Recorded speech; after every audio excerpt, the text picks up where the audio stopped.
الحمدللہ رب العالمین والصلاة والسلام علی سید المرسلین اما بعد فاعوذ باللہ من الشیطان الرجیم بسم اللہ الرحمن الرحیم کل نفس ذائقۃ الموت صدق اللہ المولانا العظیم۔ فرمان نبوی ہے جب میت کو قبر میں رکھا جاتا ہے تو قبر کہتی ہے اے انسان تجھ پر افسوس ہے، تجھے میرے بارے میں کس چیز نے دھوکے میں ڈالا تھا؟ کیا تجھے معلوم نہیں تھا کہ میں آزمائشوں اور تاریکیوں اور تنہائیوں اور کیڑوں مکوڑوں کا گھر ہوں؟ جب تو مجھ پر سے آگے پیچھے قدم رکھتا گزر کرتا تھا تو تجھے کون سا غرور گھیرے ہوتا تھا؟ اگر میت نیک ہوتی ہے تو اس کی طرف سے کوئی جواب دینے والا قبر کو جواب دیتا ہے، کیا تجھے معلوم نہیں ہے؟ یہ شخص نیکیوں کا حکم دیتا اور برائیوں سے روکا کرتا تھا۔ قبر کہتی ہے تب تو میں اس کے لیے سبزے میں تبدیل ہو جاؤں گی، اس کا جسم نورانی بن جائے گا اور اس کی روح اللہ تعالیٰ کے قرب رحمت میں جائے گی۔ عبید بن عمیر لیثی رحمۃ اللہ علیہ سے مروی ہے کہ جب کوئی شخص مرتا ہے تو زمین کا وہ ٹکڑا جس میں اس نے دفن ہونا تھا ندا کرتا ہے میں تاریکی اور تنہائی کا گھر ہوں، اگر تو اپنی زندگی میں نیک عمل کرتا رہا تو میں آج تجھ پر سراپا رحمت بن جاؤں گی، اور اگر تو نافرمان تھا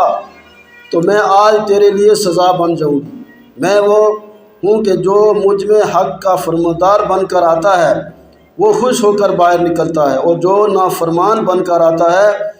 وہ ذلیل ہو کر باہر نکلتا ہے۔ جناب محمد بن صبی رحمۃ اللہ علیہ کہتے ہیں کہ مجھ تک یہ روایت پہنچی ہے کہ جب آدمی کو قبر میں رکھا جاتا ہے اور اسے عذاب دیا جاتا ہے تو اس کے قریبی مردے کہتے ہیں اے اپنے بھائیوں اور ہمسایوں کے بعد دنیا میں رہنے والے، کیا تو نے ہمارے جانے سے کوئی نصیحت حاصل نہ کی؟ اور تیرے سامنے ہمارا مر کر قبروں میں دفن ہو جانا کوئی قابل غور بات نہ تھی؟ تو نے ہماری موت سے ہمارے اعمال ختم ہوتے دیکھے لیکن تو زندہ رہا اور تجھے عمل کرنے کی مہلت دی گئی، مگر تو نے اس مہلت کو غنیمت نہ جانا اور نیک اعمال نہ کیے۔ اور اسے زمین کا وہ ٹکڑا کہتا ہے اے دنیا کے ظاہری پر اترانے والے، تو نے اپنے ان رشتہ داروں سے عبرت کیوں نہ حاصل کی جو دنیاوی نعمتوں پر اترایا کرتے تھے، مگر وہ تیرے سامنے میرے پیٹ میں گم ہو گئے۔ ان کی موت انہیں قبروں میں لے آئی اور تو نے انہیں کندھوں پر سوار اس منزل کی طرف آتے دیکھا کہ جس سے کوئی راہ فرار نہیں ہے۔ یزید رقاشی رحمۃ اللہ علیہ کا قول ہے کہ مجھے یہ روایت ملی ہے جب میت کو قبر میں رکھا جاتا ہے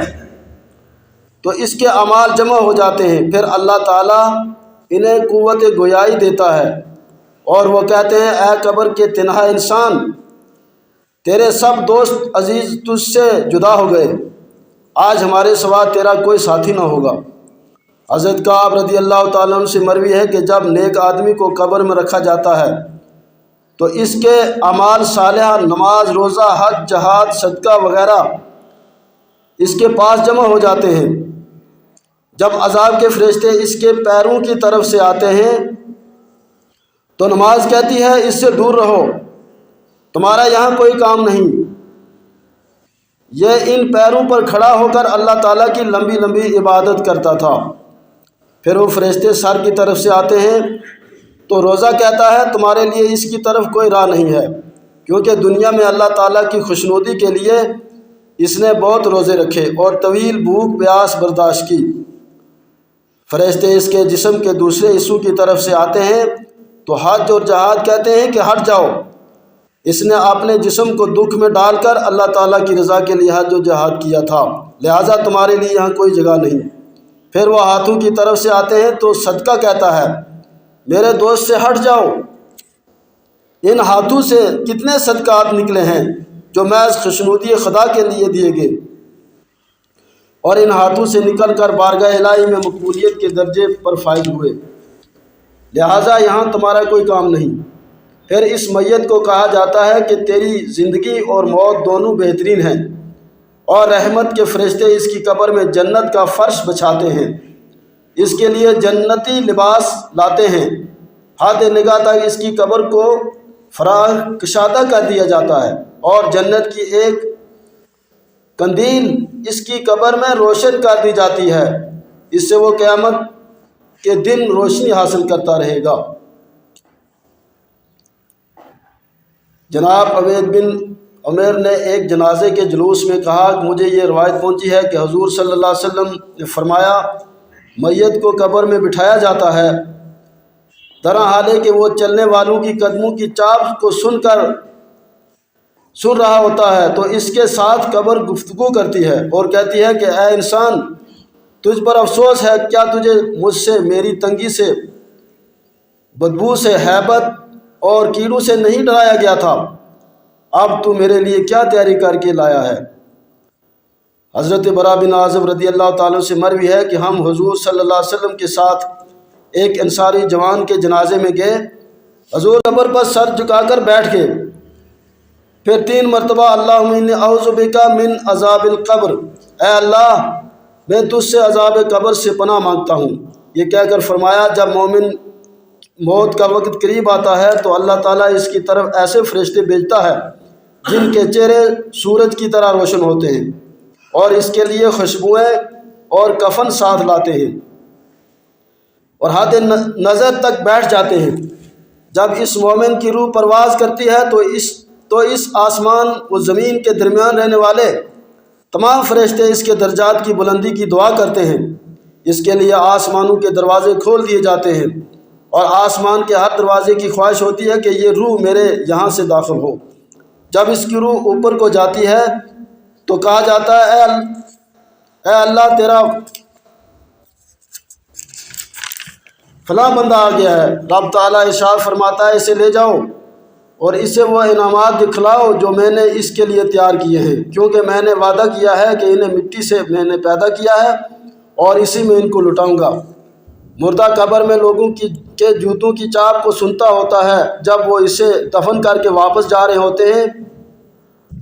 تب اسے کہا جاتا ہے اے انسان، تیرا رب کون ہے، تیرا دین کیا ہے اور تیرا نبی کون ہے؟ وہ جواب میں کہتا ہے میرا رب اللہ ہے،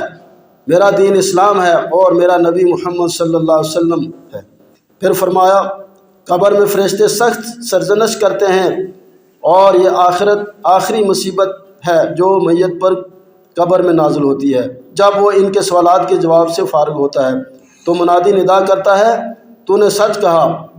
اور یہی فرمان الہی ہے یثبت اللہ الذین آمنوا بالقول الثابت، اللہ تعالیٰ مومنوں کو مستحکم بات کے ساتھ ثابت قدم رکھتا ہے۔ پھر اس کے پاس ایک حسین و جمیل شخص آتا ہے جس کے جسم سے خوشبو کی لپٹیں آتی ہیں، وہ انتہائی دیدہ زیب لباس زینت تن کیے ہوتا ہے، اور وہ کہتا ہے کہ تجھے رحمت خداوندی اور ہمیشہ رہنے والی نعمتوں کی امین جنت کی خوشخبری ہو۔ مومن جواب میں کہتا ہے اللہ تعالیٰ تجھے بلائی سے سرفراز فرمائے، تو کون ہے؟ جواب ملتا ہے میں تیرا نیک عمل ہوں، تو نیکیوں میں بڑھ کر حصہ لیتا تھا اور برائیوں سے رک جاتا تھا، اس لیے اللہ تعالیٰ نے تجھے بہترین جزا دی ہے۔ پھر منادی ندا کرتا ہے کہ اس مومن کے لیے جنتی فرش بچھا دو، اس کے لیے جنت کی جانب ایک دروازہ کھول دو۔ چنانچہ اس کے لیے جنتی فرش بچھا دیا جاتا ہے اور جنت کی طرف ایک دروازہ کھول دیا جاتا ہے، اور وہ دعا مانگتا ہے اے اللہ قیامت کو جلدی قائم فرما تاکہ میں اپنے اہل و عیال اور مال سے ملاقات کروں۔ حضور صلی اللہ علیہ وسلم نے فرمایا جب نافرمان آدمی، بد عمل آدمی کا آخری وقت قریب آتا ہے اور روح دنیا سے رخصت ہوتی ہے تو سخت بے رحم فرشتے آ کر دوزخ کے تار کول کا لباس لیے آتے ہیں اور اسے انتہائی خوفزدہ کر دیتے ہیں۔ جب اس کی روح نکلتی ہے تو آسمان و زمین کے درمیان رہنے والے تمام فرشتے اس پر لعنت بھیجتے ہیں، آسمانوں کے دروازے بند کر دیے جاتے ہیں اور ہر دروازہ یہ چاہتا ہے کہ یہ روح ادھر سے نہ گزرے۔ جب اس کی روح اوپر چڑھتی ہے تو اسے نیک نیچے پھینک دیے جاتا ہے اور کہا جاتا ہے اے اللہ تیرا فلاں بندہ آیا ہے جسے زمین و آسمان نے قبول نہیں کیا۔ رب تعالیٰ فرماتا ہے اسے واپس لوٹاؤ اور اسے وہ عذاب دکھلاؤ جو میں نے اس کے لیے قبر میں تیار کیا ہے، کیونکہ انسان سے میرا وعدہ ہے تمہیں ہم نے مٹی سے پیدا کیا اور ہم تمہیں اسی مٹی میں لٹائیں گے۔ ابو ہریرہ رضی اللہ تعالیٰ عنہ مروی ہے کہ رسول خدا صلی اللہ تعالیٰ علیہ وسلم فرمایا مومن کے جب موت کا وقت قریب آتا ہے تو فرشتے ریشم کا ایک کپڑا میں مشک اور نازبوں کی ٹہنیاں لاتے ہیں، یعنی خوشبودار ٹہنیاں جنت سے۔ ان جنتی اشیاء کو دیکھ کر مومن کی روح ایسی آسانی سے نکلتی ہے جیسے آٹے میں سے بال نکلتا ہے، اور کہا جاتا ہے اے نفس مطمئنہ اپنے رب کی طرف خوش اور پسندیدہ ہو کر لوٹ جا، اللہ تعالیٰ کی تیار کردہ آزمائشوں اور عزت کی طرف جا۔ جب روح نکل آتی ہے تو اسے اس مشک اور نازبوں میں رکھ کر اوپر سے ریشم لپیٹ کر جنت کی طرف لے جایا جاتا ہے، اور جب منکر کی جو نافرمان کی جب روح نکلتی ہے، موت کا جو وقت قریب آتا ہے تو فرشتے ایک ٹاٹ پر جہنم کی چنگاریاں رکھ کر آتے ہیں، جس کی وجہ سے اس کی روح شدید عذاب سے کھینچی جاتی ہے، اور کہا جاتا ہے اے نفس خبیث مصیبت زدہ مقہور ہو کر اللہ کے عذاب اور ذلت و رسوائی کی طرف نکل جا۔